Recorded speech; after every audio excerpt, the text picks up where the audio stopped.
Like on many other holidays, Rosh Hashanah has its traditions and its customs. And again, these vary among many people. But a custom that is generally accepted is that on the first night of Rosh Hashanah, we dip an apple into honey, recite the bracha, and then say the blessing, may God grant us a sweet year. There are other things that are done symbolically, such as to eat a vegetable which means multiplicity. Now, in different cultures, different vegetables have that term. In Yiddish, the word for carrot is mern. Mern means more, right? And so we eat the carrots and we say, right, may we become greater and more populous. Right? It is customary in some families to eat the head of a fish and say the bracha, may God enable me to be a head rather than a tail. Now that doesn't mean that everybody should strive to become the leader. But there's a difference between being a head and a tail.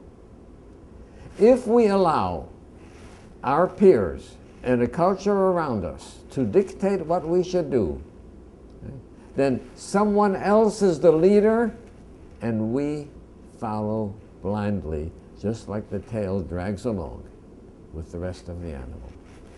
And so when we eat the head of the fish and we say the bracha, we say that we ask for a blessing, that we retain our thinking, that we are able to choose a path in life rather than being pulled along every which way by a culture which seeks only expedience, only its own pleasure, and not an ultimate purpose. And if there's any question about this, we need only look at what we have done with the world.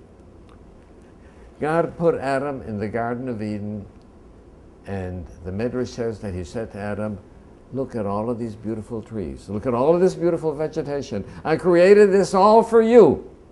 Please be careful that you do not ruin my world, because there will be no one to set it straight again.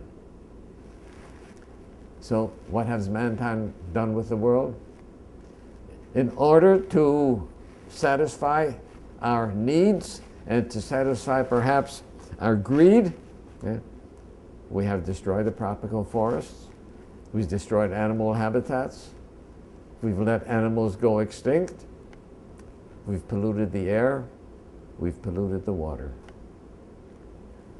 And this is why it's important to think about being a head rather than being a tail. Not being schlepped along by what the world around us wants us to do, but to use our own minds. One other thing about symbolism.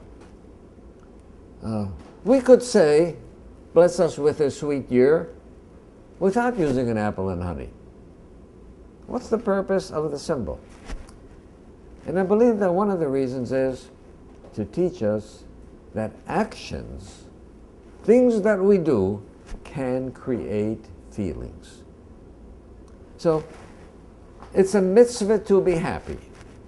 But what happens if my circumstances are that I don't feel too happy? And the answer is, sing and dance and act as if you were happy, because actions influence emotions, not only the other way around. And so we take actions on Rosh Hashanah to indicate, right, that our actions may very well be the cause of how we feel, and that we can actually control our emotions by acting in a proper way.